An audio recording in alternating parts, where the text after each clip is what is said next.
it was a scoring record that was accomplished by our eventual champion, Hideki Matsuyama. So we are going to start there. And Patrick, let's start with the scoring record. 35 under par, 65, 65, 62, 65. That is the PGA Tour's 72-hole scoring record. Before we went hot, we were having a little fun. We said, okay, remember when the Bob Hope, which is now the American Express, that used to be 5 rounds?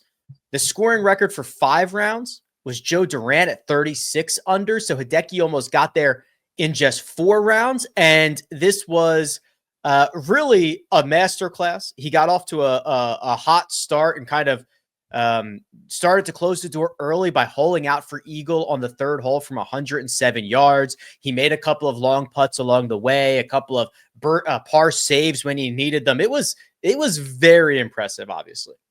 And mind you, round 1 was the toughest we've seen Kapalua play in the last, handful of years. The scoring average was only two strokes under par, and Hideki shot 8 under that day. In round 2, he missed, 3 putts inside 5 feet, closing his round, those last final 5 holes. And then even today, he makes bogey on 7. He doesn't take advantage of 14. He doesn't take advantage of 15. And despite all that, he shoots 35 under par and wins by 3 going away. So, like you said, just a masterclass in scoring. It looked so easy, but at time, I swear with Hideki, they were mentioning it on the broadcast how it always comes so easy for him. I swear it always gets a little hairy. There's a moment in the back 9 somewhere. I look back at the St. Jude Championship this past summer. This time on 14 and 15, you're like, oh my gosh, is Colin going to make a move and make amends for 2022 or 2023, whatever year it was? And for Hideki, it's just, we continue to underrate this guy for some reason. And he's just a champion through and through. Yeah, he will. Things will go a little sideways. Then he just stuffs it to 2.5 feet and knocks in the putt or something of that nature. When I look at the stat profile for the week here, Mark, it was Hideki doing Hideki things. Second in strokes gained approach. He picked up over 9 strokes there. That's kind of standard operating procedure. But how about this? The 5.5 that he picked up on the putting surfaces. We sat here on Friday night. He had gained 2.5 strokes through the first 2 rounds. And it was like, well, probably not going to do that again. Well, he did, and then a little bit more. Yeah, I remember saying Friday night that Hideki is a conundrum for me because he is. Because the guy that I watch practice and the guy I watch playing practice rounds, this is sort of who he is. We all know he can flush an iron. When he's off, he'll hit it to 20, 25 feet, and you'll see the one-arm follow-throughs and stuff. But when he's a sneaky underrated putter, and to me, when he starts to get a little faster on the greens, there's less kind of gyrations when he's over address, you start to see him roll the ball with some conviction. And the dominant performances, he's had 3 victories in the last 12 months, I think it is. Yep. Genesis, the LA Open there at Riviera, he made a number of putts and he flushed it. Then he wins at Memphis that Patrick referenced. He hit the ball beautifully around there, but made a lot of that sort of 10, 15-foot range putt. And this week, I was watching him going, well, he's making putts. And then all of a sudden, we have that little stretch where he misses a few short ones. But overall, he made some quality putts today. And the thing about it to me was that I didn't see this sort of indecision as he's trying to find posture, trying to find comfort. And man, that putt he made on the last, to me, was almost emblematic of what everything was. The ball was on the line. It was tracking good speed. And so this is the guy I expect to see. He's got 11 wins worldwide now. He's got so much talent to me that you would almost, that at least I feel like, and this is big coming from me because I keep on crowing about how hard it is to win on tour. He should have more than that is the reality of the thing. Speaking of wins, Greg, I believe, don't quote me on this, I'm trying to run through this in my head. I believe Hideki just won the race to 3, meaning since January 1st of last year, 2024, Scotty has 9 wins. And then Xander's got 2, Rory's got 2, Hideki had 2, Dunlap had 2. You had all these guys lining up at 2. Hideki just snapped through and won the race to 3. Which is extremely impressive. I think back to the BMW Championship where he shot 5 under in the opening round and had to withdraw before the second round. Played great golf at Castle Pines. I believe he was tied for the lead even after missing a 2-foot putt on his 18th hole and has to withdraw the next day. So there's an incredibly impressive viewpoint with Hideki Matsuyama. I think, Rick, what you talked about is whenever it gets hairy, which it did at the Masters as well when he won. He hit it long into the water at 15, and there was a glimmer of hope for Xander, which didn't last very long. But every time that happens, he steps up with a big shot, and he doesn't let the hairiness, if you will, make him. It doesn't change his MO. He knows how to step up and, nip that in the bud really quickly. And he does it time and time again. And I think that's part of the reason why he is perfect with 54-hole leads. I'm sure that he feels the pressure. I'm sure he feels the weight of Japan on his shoulders every time he tees it up, especially when he's in contention. And he just understands how to handle that. And I really wish we got to hear more from him. He always has a translator with him, which is one thing, but he's also very succinct with his answers. And I would love to know if, in his mind, what kind of strategies he uses, because his answers are so simple. And I don't know if that's a language barrier or if that's really just the way he looks at it. I played well today, or I didn't play well today. It's kind of like option A or option B.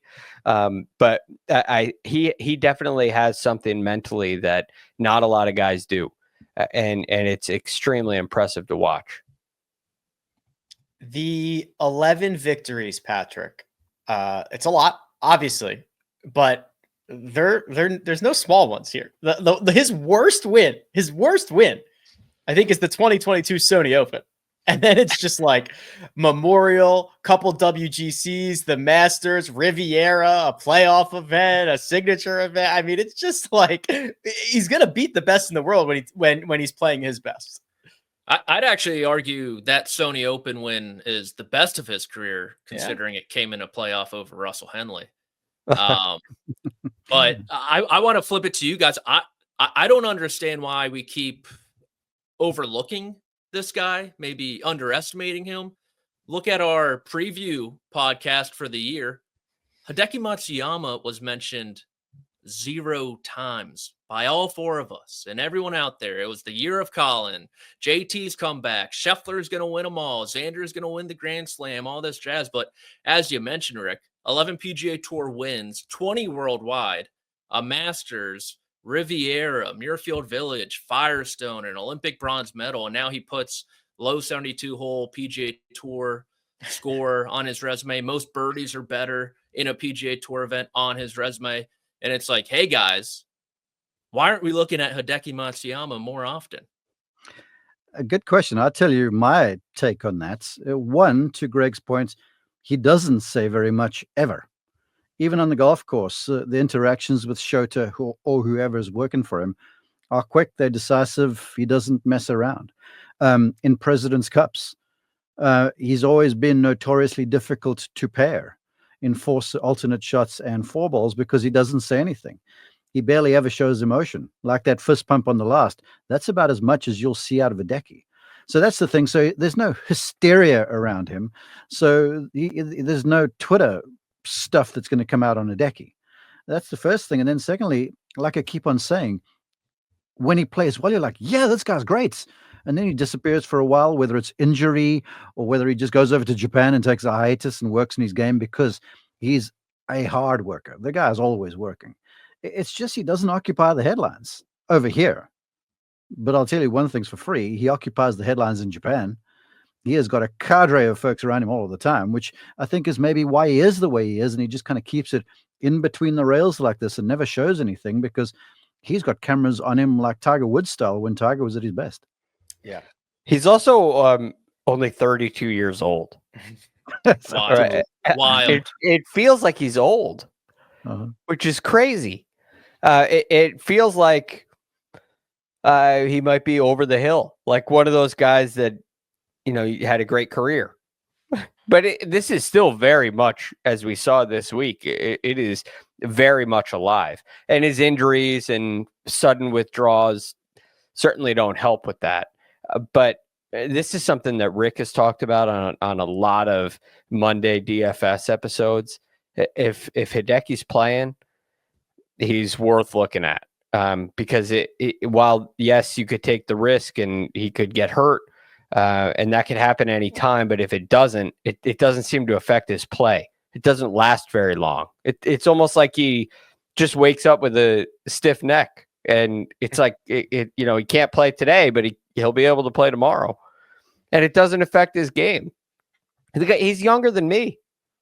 I want to make one quick observation. I see in the comments that someone mentioned he doesn't speak the language. Hideki speaks enough English to be understood. When he's on the golf course, he'll speak English with people. It's just when he does interviews and stuff after, it's out of deference to his culture, where like if you watch him with Todd Lewis, he knows exactly what Todd asked, and he'll answer some questions in Japanese, but it's just the respect of the guy. He is like fiercely who I am. And so that's why I'm so respectful of the man, because a lot of folks from Asian countries, they all can speak English, and some of them will answer, where Hideki's like, no, this is my culture, this is what I do. I'm looking forward to TGL and him surprising everyone and being the biggest trash talker and making all the headlines and getting all the snippets and all that stuff on Twitter. I guess we'll have to wait and see on that. But for the time being, it's 35 under par. It is the 72-hole PGA Tour scoring record. It is win number 11 and starts the season off at the Sentry signature event with a victory.